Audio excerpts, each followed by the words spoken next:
ना काल का कुछ मुख में कुछ गोद। आप प्रतिदिन सुनते हो, समाचार पत्रों में भी पढ़ते हो, दुर्घटना के कारण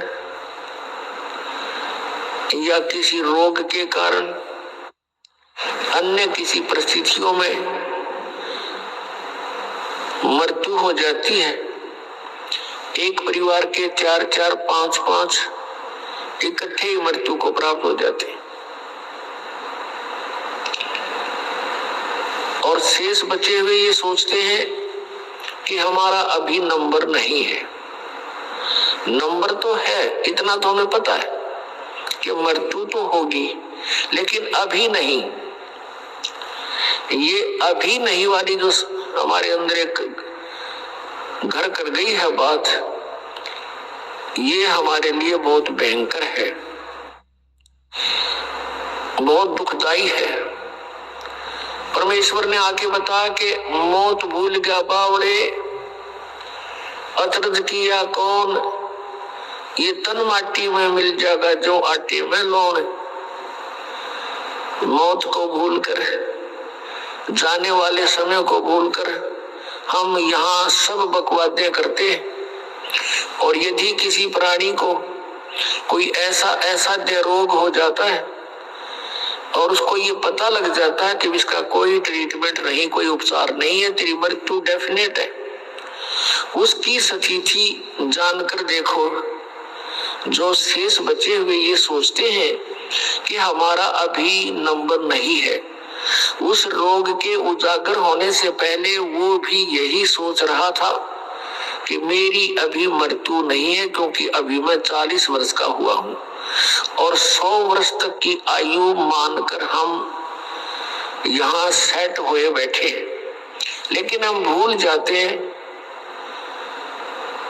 कि वो व्यक्ति चले गए जो 20 वर्ष के थे, कोई 30 वर्ष के थे, जिनके छोटे छोटे बच्चे थे, उनको छोड़कर चले गए। अचानक मृत्यु होगी किसी रोग से, एक्सीडेंट से, तो वो भी यही सोच रहे थे कि हमारी अभी मृत्यु नहीं है। पुण्यात्माओं, ये सब काल का जाल है, जीव के बस से बाहर है। इसलिए परमात्मा ने आकर के हमें एक मेथड बताया, एक विधि बताई कि तुम इस विधि से इस काल के जाल को काट सकते हो, इससे ऊपर उठ सकते हो। क्योंकि ये 21 ब्रह्मांड का स्वामी है जो हमको यहाँ रोके हुए है। ये श्री ब्रह्मा, श्री विष्णु, श्री शिव जी के पिताजी हैं और दुर्गा इनकी माता है। श्री ब्रह्मा, श्री विष्णु, श्री शिव जी, रजगुण ब्रह्मा, सतगुण विष्णु, तमगुण शिव जी की। ये 16 कला के भगवान कहलाते हैं और इनका पिता 1000 कला का प्रभु है। और हमारी कोई कलाएं नहीं, हम एक जीव संज्ञा में। तो श्री ब्रह्मा, श्री विष्णु, श्री शिव जी को भी वो ऐसे ही चक्कर में डाले हुए हैं, उनको भी रोका हुआ है। तो हम आम जीव की अब क्या बुनियाद है? 1000 कला का मालिक ये काल है, तो हमने उस असंख्य कला के मालिक की शरण ग्रहण करनी पड़ेगी। उस असंख्य कला के स्वामी के आड़ में, ओट में, उसके सहारे से हम इसके काल के लोक को पार कर सकते हैं। उस परमेश्वर ने हमें इस काल पर विजय पाने के लिए एक विधि बताई है कि पूर्ण संत से वो 3 मंत्र, यानी एक ओम तत्सत और प्रथम जो आपको दिए जाते हैं वो 7 मंत्र, इन सभी का सहयोग हमने लेना होगा इस काल के जाल से निकलने के लिए। इनके अतिरिक्त हम कोई भी साधना करते हैं किसी भी मंत्र का जाप करते हैं वो यूजलेस है। श्रीमद् भगवत गीता अध्याय नंबर 16 के श्लोक नंबर 23 में कहा कि अर्जुन, शास्त्र विधि को त्याग कर जो मनमाना आचरण करते हैं, यानी मनमानी पूजाएं करते हैं, उनको न तो सुख होता है, न उनकी कोई गति होती है और न ही कोई सिद्धि को प्राप्त होती है, अर्थात व्यर्थ। फिर श्लोक 24 में तुरंत कहा कि इससे तेरे लिए अर्जुन शास्त्र ही प्रमाण है। कर्तव्य और अकर्तव्य की व्यवस्था में शास्त्र ही प्रमाण है, अर्थात जो सदग्रंथों में लिखा है उसी तरह कीजिए, किसी के लोक वेद पर आधारित मत होइए। श्रीमद् भगवत गीता अध्याय नंबर 2 के और श्लोक नंबर 53 में कहा कि अर्जुन, कि जिस समय तेरी बुद्धि नाना प्रकार के भ्रमित करने वाले वचनों से हटकर एक परमेश्वर के तत्व ज्ञान पर आधारित हो जाएगी, तब तो तू योग को प्राप्त होगा,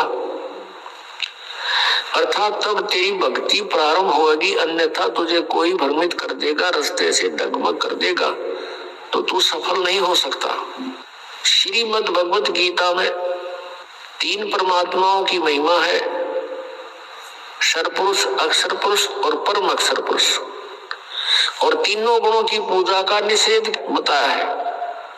7वें अध्याय के 12 से लेकर 15 श्लोक में श्रीमद् भगवत गीता में कहा कि तीनों गुण, रजगुण ब्रह्मा, सतगुण विष्णु, तमगुण शिव जी की पूजा, अर्थात ये त्रिगुणमयी माया के ऊपर जिनकी बुद्धि सेट हो चुकी है, इनसे अतिरिक्त किसी की साधना नहीं करते, उनके विषय में कहा 15वें श्लोक में 7वें अध्याय के में कि वो त्रिगुणमयी माया के द्वारा जिनका ज्ञान हरा जा चुका है, यानी ब्रह्मा विष्णु महेश से मिलने वाली अस्थायी सुविधाओं के ऊपर जो आधारित हो चुके हैं, वो अन्य किसी की पूजा नहीं करते। राक्षस स्वभाव को धारण किए हुए मनुष्यों में नीच दूषित कर्म करने वाले मूर्ख, गीता ज्ञानदाता ब्रह्म कहता है वो मेरी पूजा भी नहीं करते। 3 पुरुष, क्षर पुरुष, अक्षर पुरुष और परम अक्षर पुरुष, इन तीनों की साधना करने से हम पूर्ण मोक्ष प्राप्त होंगे, जन्म मृत्यु के रोग से छूट सकेंगे। उसके लिए साधन क्या है, कौन सा तरीका है? श्रीमद् भगवत गीता अध्याय नंबर 8 के श्लोक नंबर 13 में गीता ज्ञानदाता कहता है, ओम इति एकाक्षरम ब्रह्म व्यवहारं माम अनुसमरन् ये प्रयाति तजम देहम स याति परमाम गतिम। मुझ ब्रह्म का केवल एक ओम मंत्र है, नथिंग एल्स, एक ओम अक्षर है मुझ ब्रह्म का, उच्चारण करके सिमन करता हुआ यह प्रयाति तजम देहम, जो शरीर छोड़कर जाता है, अर्थात अंतिम श्वास तक ओम का जो जाप करता हुआ जाता है, स याति परमाम गतिम, वह परम गति को प्राप्त होता है। कौन सी परम गति को? जो ओम से होने वाली है। ओम के जाप से, ये ब्रह्म का जाप है, सरपुरुष का जाप है, इससे क्या प्राप्ति होगी, क्या उपलब्धि होगी? कि ब्रह्मलोक प्राप्ति होगी। गीता जी अध्याय नंबर 8 के श्लोक नंबर 16 में कहा कि ब्रह्मलोक पर्यंत भी सभी पुनरावृत्ति के अंदर है, वहां गए हुए प्राणी भी जन्म मृत्यु में आते।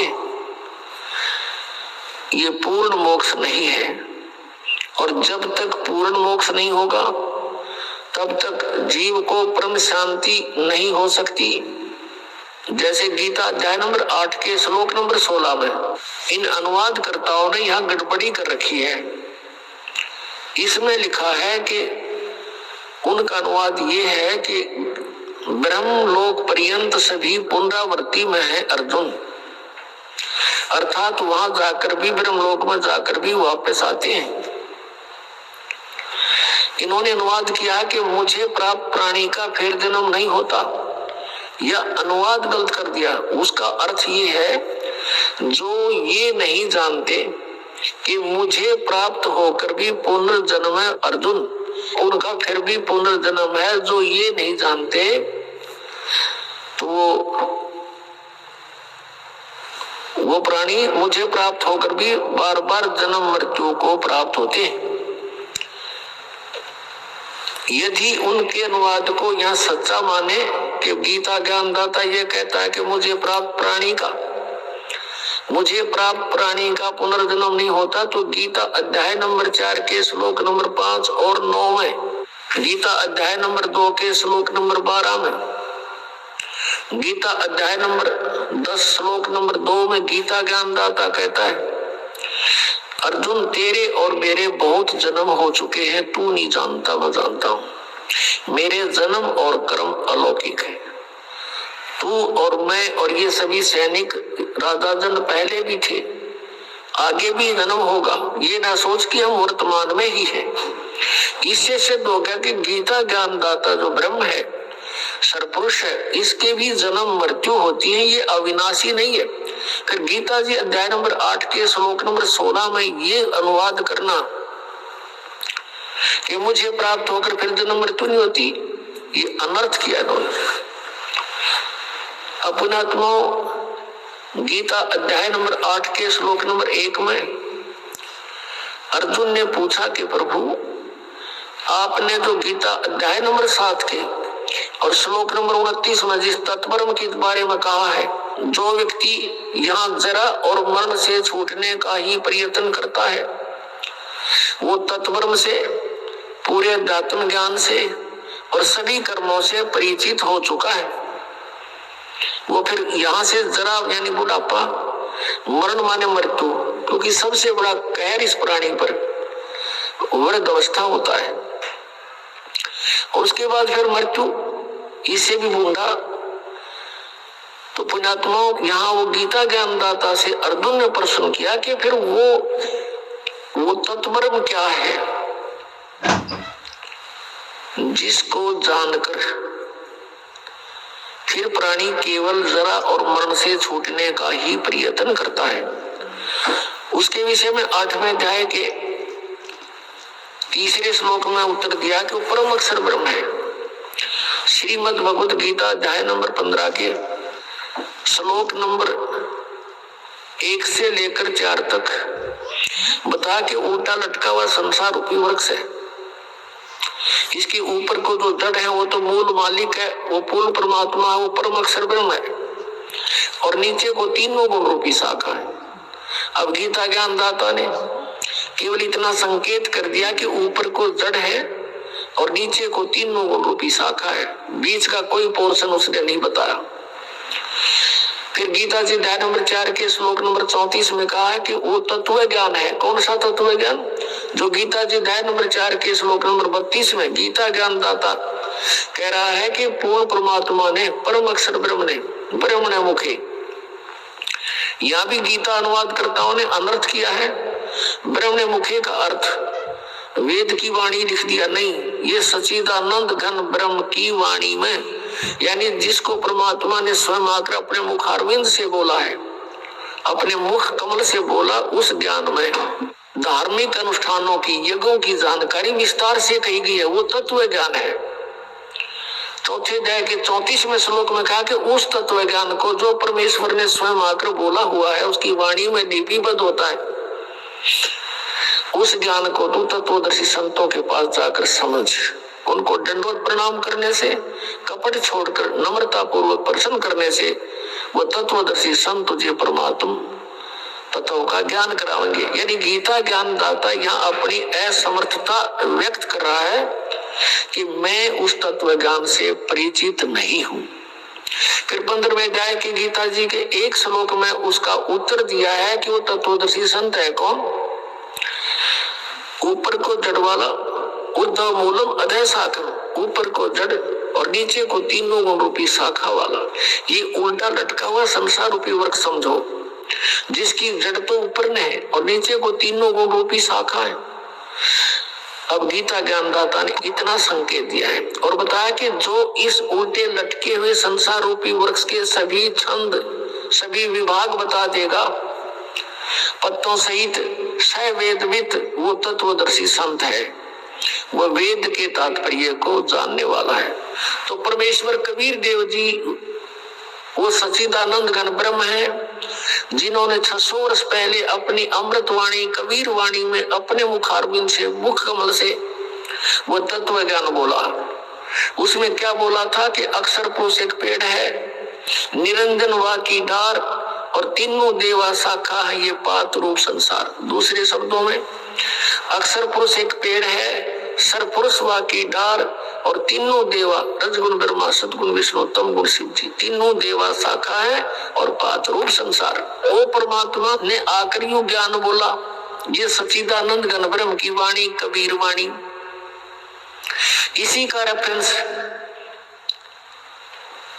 ऋग्वेद मंडल नंबर 9 और सूक्त नंबर 96 के मंत्र 16 से लेकर और 20 तक है। हे परमात्मा, आपका वास्तविक नाम क्या है? 16वें श्लोक में प्रश्न है, उत्तर दिया 17वें श्लोक में कि वो कबीर साहब, कबीर परमेश्वर है और कबीर वाणी के द्वारा वो अपने ज्ञान को लोकोक्तियों के माध्यम से उच्चारण करके बोलता है, जिस कारण से वो एक प्रसिद्ध कवि भी कहलाता है, लेकिन वो होता है परमात्मा। फिर 18वें श्लोक में कहा कि वो तीसरे मुक्ति धाम में रहता है, सतलोक में रहता है, वहां से गति करके आता है। गीता जी अध्याय नंबर 15 के श्लोक नंबर 4 में कहा है कि जब तत्वदर्शी संत आपको मिल जावे, उसके पश्चात परमेश्वर के उस परम पद की खोज करनी चाहिए, जहां जाने के बाद साधक फिर कभी लौटकर संसार में नहीं आता। और जिस परमेश्वर ने सारे ब्रह्मांडों की यानी संसार रूपी वृक्ष की रचना की है, और मैं भी उसी की शरण में हूं, केवल उसी की भक्ति करनी चाहिए। अनन्य मंत्र श्रीमद् भगवत गीता अध्याय नंबर 18 के श्लोक नंबर 62 में कहा कि अर्जुन, तू सर्व भाव से उस परमेश्वर की शरण में जा, उसकी कृपा से तू परम शांति को और सनातन परम धाम को प्राप्त होगा, शाश्वतम स्थानम। अब इससे सिद्ध हो गया कि गीता ज्ञान दाता श्री कृष्ण जी में प्रवेश करके ब्रह्म बोल रहा है, और ये भी नाशवान, इसका मंत्र जो ओम नाम है, केवल इसकी साधना करने से जो प्राप्ति होगी वो भी यूजलेस, क्योंकि ये सरपुरुष है, नाशवान है। अध्याय नंबर 15 के श्लोक नंबर 16 और 17 में 3 प्रभु बताए, सरपुरुष, अक्षर पुरुष और परम अक्षर पुरुष। परम अक्षर ब्रह्म जो 8वें अध्याय के मंत्र 1 का उत्तर 8वें अध्याय के 3रे श्लोक में दिया गीता ज्ञानदाता कि वो परम अक्षर ब्रह्म है। तो गीता जी अध्याय नंबर 15 के श्लोक नंबर 16 में 2 पुरुष, सरपुरुष और अक्षर पुरुष की जानकारी है। सरपुरुष है ये ब्रह्म है, ज्योति निरंजन काल है, 21 ब्रह्मांड का स्वामी है, इसका ओम नाम है। फिर अक्षर पुरुष ये 7 संख ब्रह्मांड का स्वामी है, और इसका गीता जी अध्याय नंबर 17 के श्लोक नंबर 23 में जो ओम तत्सत 3 मंत्र कहे हैं, उसमें से इसका ये तत्व मंत्र है, ये सांकेतिक है। ओम और तत्व मिलके यह 2 अक्षर का सतनाम बनता है, और तीसरा जो सत्य है वो सार नाम की तरफ संकेत है। ये तत्व भी कोड वर्ड है और सत्य भी कोड वर्ड है, क्योंकि गीता ज्ञानदाता ने ऑप्शन छोड़ दिया है कि मैं नहीं जानता उस परमात्मा के पाने की विधि, तत्वदर्शी संत बताओगा।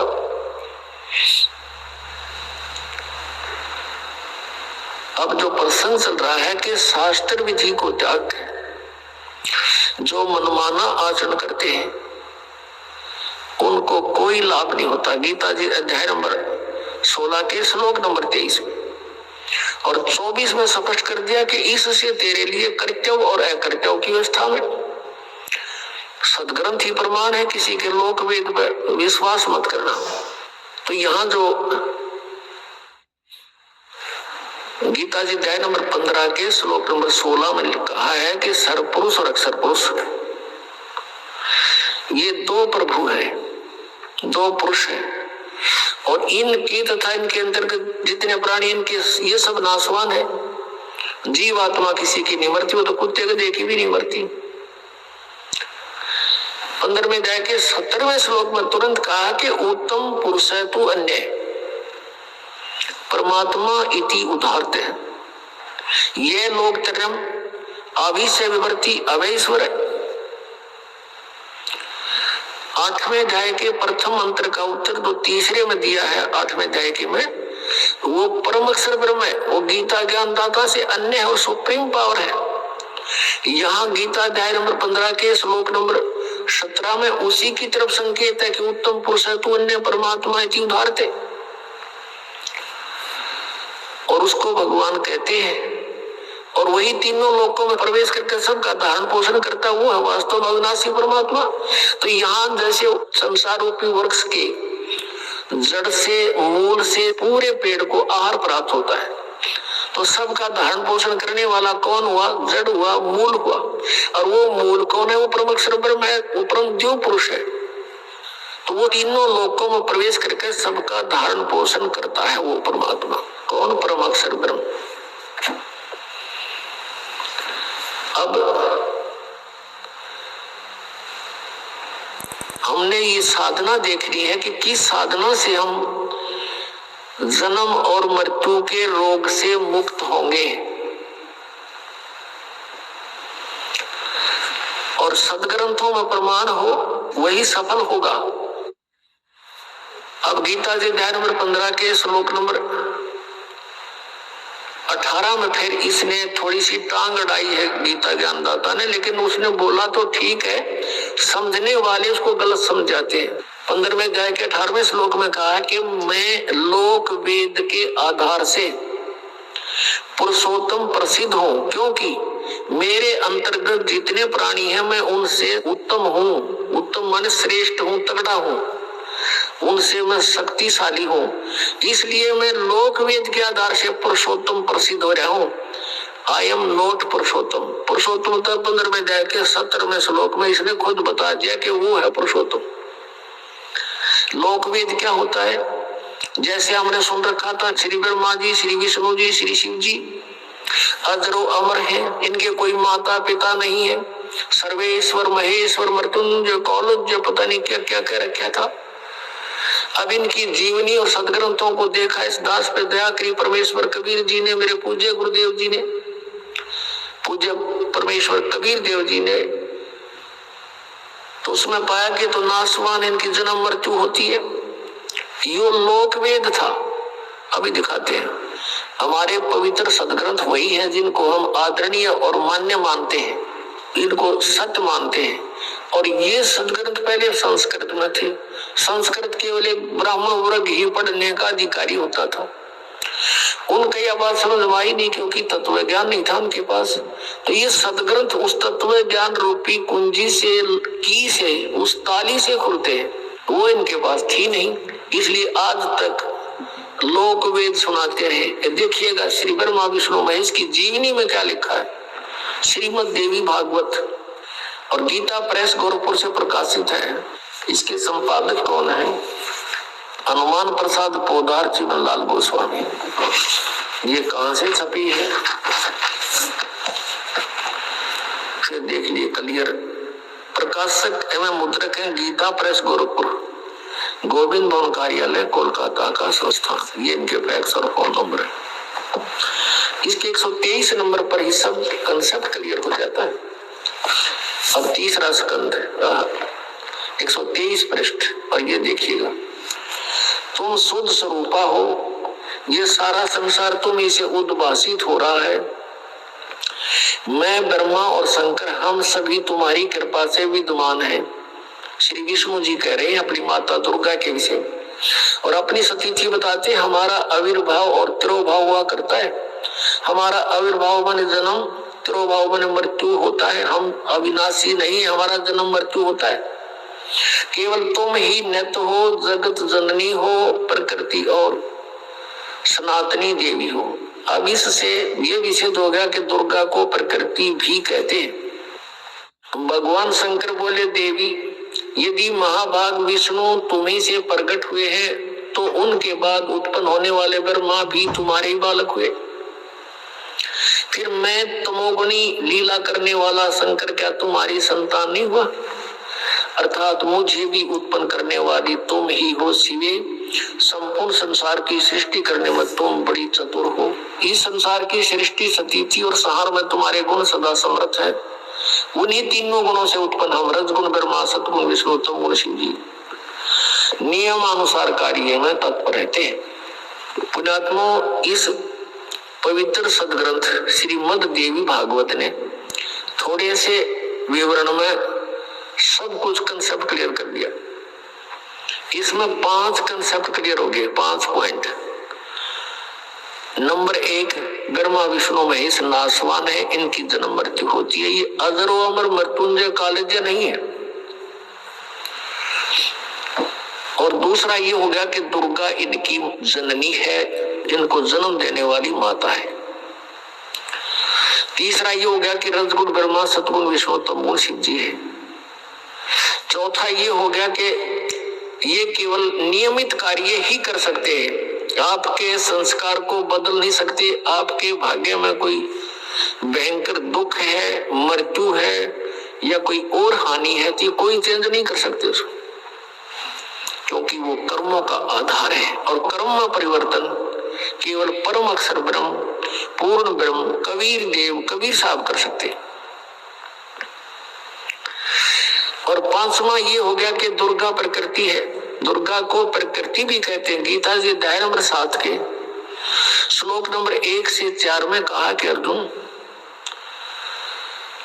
अब ये ऐसा ज्ञान बता दूंगा कि इसको जानने के बाद फिर कुछ भी जानना शेष नहीं रहेगा। मेरी 2 प्रकार की प्रकृति है। एक तो ये जैसे जल, पृथ्वी, आयु, वायु, इस तरह के ये 8 प्रकार के, और दूसरी चेतन प्रकृति दुर्गा है। तो यहाँ श्रीमद देवी भागवत में भी इसको स्पष्ट कर दिया है कि दुर्गा को प्रकृति कहते हैं। अब प्रसंग जो चल रहा है वही आते हैं। श्रीमद भगवत गीता अध्याय नंबर 15 के श्लोक 18 में जो कहा है उसने कि मैं लोक वेद के आधार से पुरुषोत्तम प्रसिद्ध हूं, क्योंकि जितने मेरे अंतर्गत प्राणी आते हैं 21 ब्रह्मांड में, उनसे उत्तम हूं, उनसे तगड़ा हूं मैं, इसलिए मैं लोक वेद के आधार से पुरुषोत्तम प्रसिद्ध हो रहा हूं। लेकिन पुरुषोत्तम तो 15वें अध्याय के 17वें श्लोक में इसने स्वयं बता दिया कि वो तो परम अक्षर ब्रह्म है। तो यहाँ परमात्मा कहते हैं, कबीर परमेश्वर जी अपना उदाहरण आप पे देते हैं। आप पे आरती, आप पे साधे, आप पे किंगर, आप पे बाते, आप पे ताल झांझ झनकारा, आपने से आप देख धारा, अपनी महिमा आप पे बतावा। अपने ऊपर ही सब उदाहरण पेश करके हमें समझाने की चेष्टा की है परमेश्वर ने। पीछे लग गया जाऊं था मैं लोक वेद के साथ, रस्ते में सतगुरु मिले दीपक दे दिया हाथ। पहले हम लोक वेद के आधार से कभी किसी की पूजा, कभी कोई व्रत, कोई इष्ट धाम पर भटकते फिर रहे थे, कहीं तीर्थों में भटक रहे थे। कहते हैं परमात्मा के पीछे लग गया जाऊं था मैं लोक वेद के साथ। ब्रह्मा विष्णु महेश जी को सर्वेश्वर मानकर इनकी पूजा करते थे, ये लोक वेद था। और कहते हैं इस भक्ति मार्ग में, इस भक्ति के सफर में सतगुरु मिल गए। अब दीपक दे दिया हाथ, अब दीपक दे दिया हाथ, ये तत्व ज्ञान रूपी टॉर्च दे दी। अब इसकी रोशनी में हम भटकेंगे नहीं, गड्ढों में नहीं गिरेंगे, बिल्कुल रास्ते चलेंगे। अब जैसे हम पहले जो पूजाएं करते थे और हमारे संस्कारवश कोई पुण्य भी हो, कहीं लाभ भी हो जाता था, होता ही था, क्योंकि पिछले संस्कार तो देने ही है सबने। तो हम ये सोचा करते थे कि हम भगवान विष्णु की पूजा करते हैं और भगवान शंकर की पूजा करते हैं, बाबा श्याम जी की पूजा करते हैं, हनुमान जी की पूजा करते हैं, जिस कारण से हमें ये सुख हो रहे हैं। अब पता चला कि ये कुछ भी नहीं कर सकते, ये अपने भी प्रारब्ध को, अपने भी पाप कर्मों का नाश नहीं कर सके, वो भोगना ही पड़ा। जैसे भगवान श्री कृष्ण जी विष्णु जी के अवतार थे, भगवान श्री रामचंद्र जी विष्णु ही की आत्मा थी और श्री कृष्ण जी भी। नारद जी ने श्राप दे दिया था विष्णु जी को, क्योंकि वो विवाह कराना चाहता था और उसने भगवान विष्णु जी से हरि रूप मांगा था। विष्णु जी ने उसका बंदर का मुंह लगा दिया था, जिससे वो अशुद्ध हो गया और विष्णु जी को श्राप दे दिया था कि एक जीवन तू अपनी पत्नी के वियोग में बितावेगा। और ऐसा ही हुआ। श्री विष्णु जी श्री रामचंद्र रूप में राजा दशरथ के घर जन्म हुआ। युवा होते ही विवाह हुआ, विवाह होते ही वनवास हुआ, वनवास में सीता का अपहरण हुआ और 12 वर्ष तक वो सीता रावण के बाग में रही। उसके पास घोर युद्ध हुआ, करोड़ों व्यक्ति मारे गए, सीता वहां से सकुशल ले आई। फिर कुछ ही दिनों, कुछ ही वर्षों के बाद किसी धोबी के व्यंग से, टोंट कसने से सीता जी को घर से निकाल दिया। आजीवन उनका मेल नहीं हुआ। नारद के श्राप थे और इस भगवान की विरंग बैठी। तो परमात्मा कहते कबीर जी, तुम कौन राम का जपते जापम अर्थात कटे न ये तीनों तापम। और फिर श्री राम रूप में बाली मारा था सुग्रीव का भाई श्री रामचंद्र जी ने धोखा देकर, उसका भी प्रतिफल भोगना पड़ा श्री कृष्ण रूप में अवतरित होकर। एक शिकारी ने श्री कृष्ण जी के पैर में विषाक्त तीर मारा और श्री कृष्ण जी की मृत्यु हुई। वो शिकारी कौन था? वो बाली वाली आत्मा थी। तो यह परमात्मा कहते पीछे लग गया जाऊं था मैं लोक वेद के साथ, रास्ते में सतगुरु मिल गए, दीपक दे दिया हाथ। अब परमात्मा कहते पुण्यात्मा कभी रुक नहीं सकते भक्ति बिना, चाहे उनको किसी भी तरह से कोई साधना कोई बतावे उसी तरह लग जाते हैं, क्योंकि वो पिछले पुण्य कर्मी संस्कारी प्राणी होते हैं और सत साधना ना मिलने से वो अपना जीवन नष्ट कर जाते हैं और पूर्व की पुण्यों से उनको उस जीवन में और शास्त्र विरुद्ध साधना करते करते भी बहुत से संसारिक सुख हो जाते हैं जो उनके प्रारब्ध में होते हैं और वो सोचते हैं कि हम ये पूजाएं कर रहे हैं इससे हमें लाभ हो रहा है। तो जिस कारण से वो अपना जीवन नष्ट कर जाते हैं, अंत में उन पर बहुत भारी आपदाएं आनी शुरू हो जाती है, क्योंकि पूर्व जन्म के पुण्य थे वो तो समाप्त हुए, आगे चार्जर ठीक नहीं था, यानी साधना शास्त्र अनुकूल नहीं थी, शास्त्र विरुद्ध थी, उससे कोई लाभ होना ही नहीं था।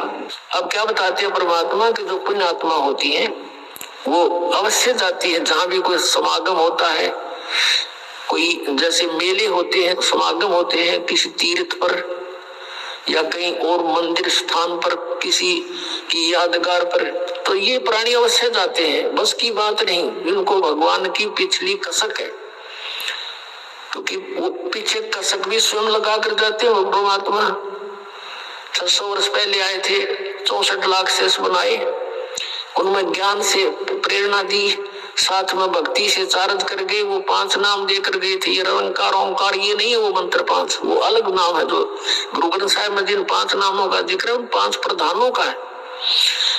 वो मूल कमल में गणेश वासा जैसे आपको देते हैं उसका मंत्र आपको दिया जाता है, स्वाद चक्र में सावित्री ब्रह्मा का मंत्र, नाभि कमल में विष्णु जी लक्ष्मी का मंत्र आपको अलग से दिया जाता है, हृदय कमल में शिव और पार्वती का, कंठ कमल में दुर्गा का। लेकिन अब 7 मंत्र देने हैं, वो परमात्मा का आदेश है, पहले 5 देने थे ओनली। तो उस मंत्र से आप चार्ज हो गए, आपको भौतिक सुख आपके संग्रहित हो गए और उससे मनुष्य जीवन भी प्राप्त होता रहता है, लेकिन मोक्ष नहीं होता इन 5 नामों से। फिर इसके साथ ये सतनाम और आदि नाम से मोक्ष होता है।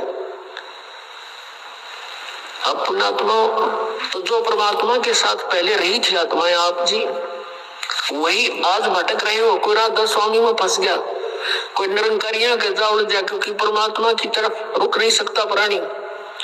और कोई इन हंसा देश वाला के यानी कोई सतपाल जी महाराज कर, कोई बाल योगेश्वर अमेरिका में रहता है, प्रेम सिंह रावत नाम है इसका।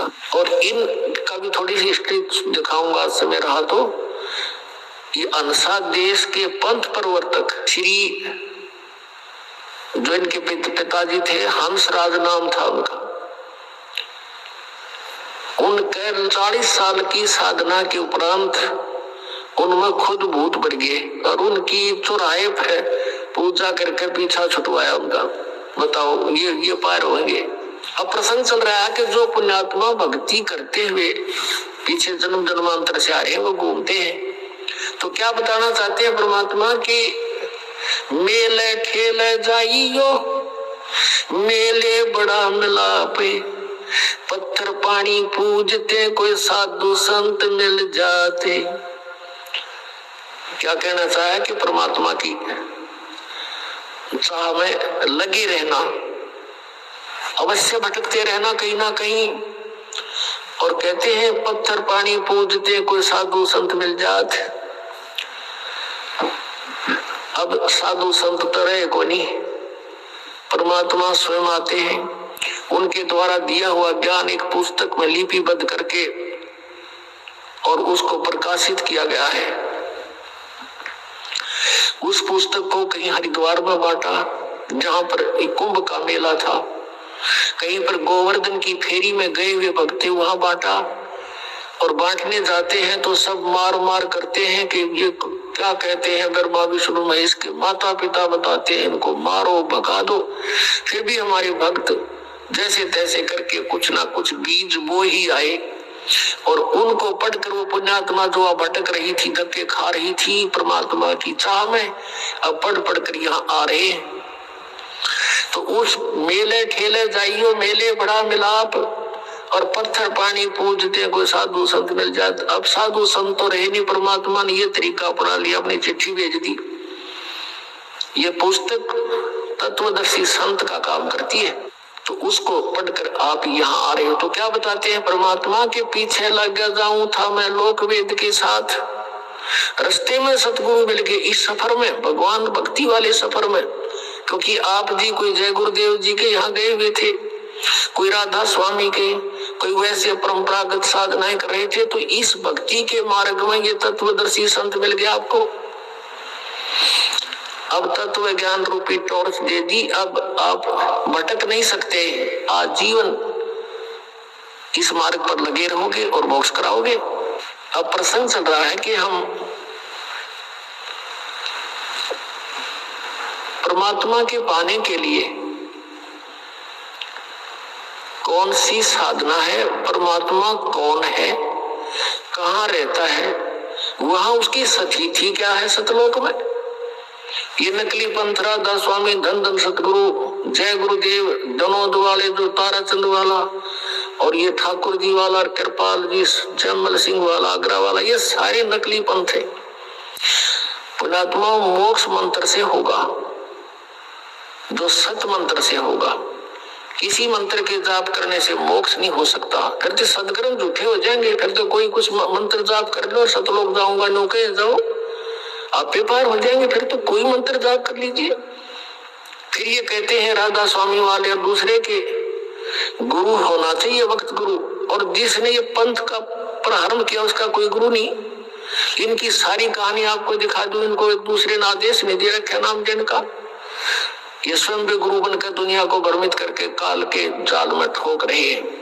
अब ये 5 नाम देते हैं, निरंकार, ओंकार, ज्योत निरंजन, और कबीर परमेश्वर की वाणी से लिए सोहम और सतनाम निकाल लिया। इसके बारे में परमात्मा ने कहा कि संतो शब्द शब्द बखाना, और शब्द फांस फंसा सब कोई शब्द नहीं पहचाने। ये 5 शब्द है ना, ये काल ने अपने मुख से बोले थे। जीव को भ्रमित करने के लिए। अरुण का ये रट लगा रहे हैं, ये तो जाप नहीं करने हमने। निरंकार ओंकार और ज्योति निरंजन सीधे काल के जाप। और सोहम शब्द के देने का अधिकारी इस पृथ्वी पर इस दास के अतिरिक्त कोई नहीं। या परमात्मा थे या वो महापुरुष थे जिनको भगवान मिले थे। आदरणीय मलुकदास साहिब जी, आदरणीय धर्मदास साहिब जी, आदरणीय नानक साहिब जी, आदरणीय मलुकदास साहिब जी, आदरणीय गरीबदास साहिब जी, गांव छुटानी, जिला जलंधर, हरियाणा वाले, आदरणीय दादू साहिब जी, आदरणीय गीसा साहिब जी, गांव खेकड़ा और जिला मेरठ उत्तर प्रदेश वाले। इनको परमात्मा ने ये मंत्र दिए थे, ये अधिकारी भी बताए थे, लेकिन सार नाम देने का किसी को आदेश नहीं था। तो इन्होंने परमात्मा का बहुत आज्ञा का पालन किया और 5 नाम से अतिरिक्त कोई मंत्र भी इनको नहीं दिया, लेकिन उनसे ये मंत्र ओपन जरूर करवा दिया। कौन सा मंत्र? सोहम। परमात्मा कहते हैं कबीर परमेश्वर जी, सोहम शब्द हम जग में लाए और सार शब्द हमने गुप्त छुपाए। कहते नामा छिपा ओम तारी, पीछे सोहम भेद विचारी, सार शब्द पाया जग लोई, आवागमन बहुड़ ना होई। एक नामदेव नाम के महापुरुष थे, छिपी जाति में, रोहिला जाति में, और बहुत पुण्यकर्मी प्राणी थे। पिछले संस्कार इतने प्रबल थे, ओम नाम का जाप जपते थे। फिर क्या हुआ कि उन्होंने उपदेश ले लिया परमात्मा से। परमात्मा कबीर जी कहीं भी आकर कुछ समय रह जाते थे और वो भेद नहीं देते थे, मैं कौन हूँ, कहां से आया हूँ। एक साधु संत रूप में कहीं रह करके 10-20 वर्ष फिर वहां से अंतर ध्यान हो जाते थे। उसी स्थिति में वहां एक नगर में रह रहे थे जहां नामदेव जी थे, जो पुंडरपुर एक नगर था, पुंडरपुर गांव, उस पुंडरपुर में रहा करते थे परमात्मा। तो वहां नामदेव जी भी उनके शिष्य हो गए और भी बहुत कुछ एक भक्त बन गए। एक रंका और वंका नाम के, और बंका, ये 3 प्राणी और शिष्य हुए थे। और भी बहुत से थे पर ये सुप्रसिद्ध ये 4 थे। एक रंका, उसकी पत्नी बंका और उसकी लड़की वंका, 3 नाम थे उनके। तो नामदेव जी ओम नाम का जैसे परमात्मा प्रथम मंत्र देते थे और वो 5 नाम देते थे, नामदेव जी उससे हटकर भी वो स्वयं एक ओम नाम को विशेष महत्व देते थे पिछले संस्कार के कारण। जैसे गीता जी अध्याय नंबर 7 के श्लोक नंबर 19 में कहा कि बहुनाम जन्मानाम अन्ते ज्ञानवान माम प्रपद्यते। बहुत जन्मों के किसी अंत के जन्म में कोई पुण्यात्मा मुझ ब्रह्म की साधना करता है, नहीं तो अन्य उपासनाओं में जीवन व्यर्थ कर देते हैं। और वासुदेव सर्वमिति सर्वात्मा सुदुर्लभ है, ये बताने वाला कि वासुदेव माने सर्वशक्तिमान, जिसकी सबके ऊपर प्रभुता है, उसको वासुदेव कहते हैं। श्री कृष्ण जी वासुदेव नहीं थे, वो तो एक विभागीय मंत्री थे इस 3 लोक के अंदर, पृथ्वी लोक, स्वर्ग लोक और पाताल लोक पर। वासुदेव उनके पिताजी का नाम था। और वासुदेव नाम कहां से? वेदों से पंडितों पुरोहितों ने अपने यजमान का नाम बड़ी आसानी रखा कर दिया, इसलिए वासुदेव नाम रख रखा था उसका। श्री कृष्ण वासुदेव नहीं थे। वासुदेव का अर्थ होता है सर्वशक्तिमान, सर्वव्यापक। व्यापक का मतलब नहीं भगवान सारा फैल रहा है। जैसे प्रधानमंत्री जी हैं, एक स्थान पर है लेकिन पूरे भारत में व्यापक है, ऐसे व्यापकता है उस परमात्मा की सत्ता की। तो कहने का भाव ये है कि ये बताने वाला साधु तो बड़ी मुश्किल से मिलेगा अर्जुन, कि वो वासुदेव ही सब कुछ है, वही पाप नाशक है, वही पूजा के योग्य है, वही सर्वश्रेष्ठ रचनहार है, वही पाप हमारे सब दुखों को दूर करने वाला है और किसी की पूजा नहीं करनी चाहिए। कहते ये बताने वाला साधु तो बड़ी मुश्किल से मिलता है, सुदुर्लभ। अब कहने का भाव ये है कि नामदेव जी ने परमात्मा का उपदेश अवश्य ले रखा था, लेकिन फिर भी हम इसी तरह यहाँ फेल होते आए। वो फिर भी अपने ओम नाम को महत्व ज्यादा देते थे, फिर भी जैसे था। अब क्या होता है कि उनकी पिछले संस्कार की बहुत प्रबल परमात्मा में चाह थी, लगन थी। एक दिन क्या हुआ कि नामदेव जी छिप्पी जाति में थे और ब्राह्मण वर्ग जो है मंदिर के अंदर अन्य किसी को आरती के समय प्रवेश नहीं होने देते थे। उनका कुछ ऐसा विधान बना रखा था, बाहर बेशक खड़े रहो कोई। एक दिन क्या हुआ कि मंदिर में आरती हो रही थी और नामदेव जी वहां से आ रहे थे किसी कामवश। वहां आरती की ऐसी धुन ताल बज रही थी, वो भी विभोर हो गए। पंडित लोग तो घंटी बजा रहे थे ऐसे पकड़ पकड़ के। नामदेव जी ने अपने जूते निकाल लिए, अपनी जूतियां निकाली, चमड़े से बनी हुई होती थी पहले। वो चमड़ा किसी भैंस या किसी की उसको काट कर नहीं बनाया जाता था, स्वाभाविक कोई पशु मर जाता था उसका फिर चर्मकार लोग उसका चाम उतार कर घर पे सुखा के स्वयं बनाते थे। और हमने देखा उस समय, और पहले तो और ज्यादा स्थिति दूसरी थी, एक एक जूती 5-5 10-10 वर्ष तक निकाल लिया करते थे। तो उसने क्या किया, जूते अपने हाथ में उठाए, इतना मस्त हो गया, जूतियों को पीटने लगा घंटी की तरह नो करता हुआ, और मंदिर में पहुंच गया, उन ब्राह्मणों के बीच में घुस गया। अब पंडितों ने देखा किसी ने तो बात बिगाड़ दी, भगवान ठाकर के मंदिर में जूते हाथ में चाम के लेके, और ये छोटी जाति वाला आ गया। उसकी पकड़ के बाजू एक पंडित ने, ब्राह्मण ने मंदिर के पीछे पटक दिया, और वो वहां पड़े पड़े भी ऐसे बजा रहे हैं। परमात्मा ने उस मंदिर का मुंह नामदेव की तरफ कर दिया और पंडित जी पिछली साइड पे घंटी बजावे खड़े खड़े। अब उन्होंने सोचा भी ये क्या चक्कर हो गया, स्तब्ध हो गए। उन्हें घंटी बजानी बंद कर दी, नामदेव ने बंद कर दी। उठा, उसने क्या पता था कि काम ऐसे कर दिया, भगवान ने उठ कर आ गया, चलो आरती पूरी होगी। अगले दिन सत्संग था, 1-2 दिन के बाद कबीर परमात्मा ने सत्संग रखा हुआ था। उधर से क्या हुआ कि नामदेव अपने गुरु बहन भाइयों के घर पहुंचे, रंका और बंका के घर पे। वहां पर रंका बंका नहीं थे, उनकी बेटी थी वंका। उससे पूछा ये क्या कर रही है बहन? वो एक पट्टी तैयार करे थी, जैसे देसी जड़ी बूटियां हल्दी उल्दी बना के गर्म ठंडी करके। उसने पूछा क्या कर रही है? कि भाई पट्टी तैयार करो। इसके क्या हो गया? आंटी अंकल का कुछ हो गया कि नहीं? गुरुदेव भगवान के हाथ में चोट लग गई। नामदेव ने पूछा क्या लग गया बहन? वो वंका कहने लगी भाई तू बाज आजा, आप मनमुखी बहुत चलते हो, भगवान को दुखी ना करा करे। तेरे के सर में दर्द था तो पंडिता के बीच में जा बढ़िया, आ जाता सीधा। तेरी इज्जत रखने के लिए, यानी भगवान की इज्जत रखने के लिए परमात्मा ने तेरा मंदिर घुमाया भाई।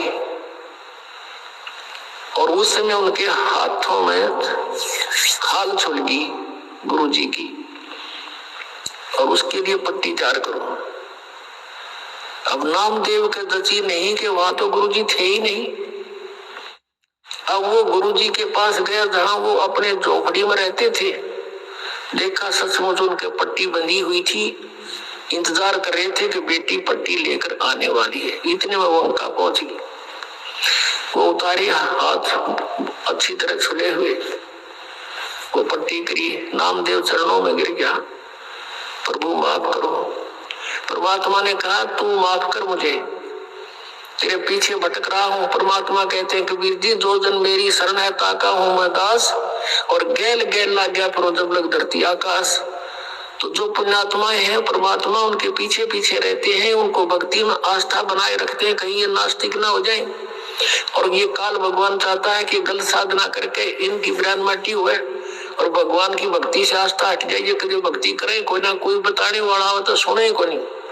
यदि परमात्मा आवे या उनका कोई दास आवे सत ज्ञान बताओ तो ये नो के ना हमने देख लिया कि तय कुछ को नहीं, कहीं पर कुछ नहीं है। काल ये चाहता है और दयाल ये चाहता है कि किससे की भक्ति करे, पर इन पर आपत्ति आवत संस्कार वो समय खड़ा पाऊं और इनको आस्था बनी रहे, भगवान है कहीं ना कहीं। अब ये समय यहाँ तक इस भक्ति को परमात्मा ने जीवित रखना था और अब हम सब खेल परमात्मा की दया से सारा निर्णय हो जाएगा सचमुच कौन भगवान है, कैसा है, कैसे मिलता है। तो परमात्मा ने कहा भाई इस तरह ओम नाम तो मोक्ष नहीं हो, नामदेव एक मंत्र और दूंगा, लेकिन इसको तू किसी को नहीं देगा, और एक मंत्र फिर और दूंगा आदि नाम किसी को नहीं बताएगा। तब कान पकड़ लिए, जो आप कहोगे प्रभु वैसे ही करूंगा। तब नामदेव जी को परमात्मा ने सतनाम दिया था, जिसमें एक ओम मंत्र है, एक तत् है। नामा छिपा ओम तारी, पीछे सोहम भेद बिचारी, सार शब्द पाया जद लोई, आवागमन बोहड़ ना होई। नामा छिपा यानी नामदेव छिपी, पहले ओम में लो लगा रहा था, तारी माने लो, और पीछे सोहम भेद बिचारी, परमात्मा से सुना जो पीछे सोहम भेद बिचारी, फिर समझ में आया सचमुच, और सार शब्द पाया जद लोई, फिर नामदेव का आवागमन बहुड़ ना हुई। यानी ये तीन मंत्र है। पहला मंत्र तो वो अलग से है ही, वो तो स्टार्ट है, फर्स्ट एड है, और दो अक्षर का सतनाम है, जिसमें एक ओम मंत्र है, एक तत् ओम सरपुरुष का और तत् अक्षर पुरुष का सांकेतिक है, और तीसरा परम अक्षर पुरुष का वो सार नाम है, जिसको आदि नाम भी कहते हैं, सार शब्द भी कहते हैं। अब इस साधना से मोक्ष होगा। किन किन का होया? आदरणीय नानक साहिब जी ने यही दो मंत्र का नाम जपा था, प्रमाण दिखाते हैं। अब जैसे कबीर परमेश्वर जी ने अपनी सभी उन पुण्य आत्माओं को जो गवाह बनाई थी कि कबीर इज गॉड, और उनको ये तीनों मंत्र दिए थे, पूरा कंप्लीट कोर्स दिया था, उनसे प्रतिज्ञा दिला दी थी, कसम खवा दी थी कि तुम अभी इसको डिस्क्लोज नहीं करोगे, ना अपने शिष्यों को दोगे जाप करने के लिए। अब वो महान आत्मा थे, दृढ़ भक्त थे, जो गुरुदेव ने कह दिया, भगवान ने फाइनल माना, उन्होंने किसी को नहीं बताया इस मंत्र को आज तक। आज इस दास पे कृपा करी परमेश्वर ने और आदेश दे दिया कि खोल दे खजाना, भंडारा खोल दे मोक्ष का। अब बात यह है कि मोक्ष सतलोक जाना है, जन्म मृत्यु का ये रोग कटाना है, वो औषधि कौन सी है? वो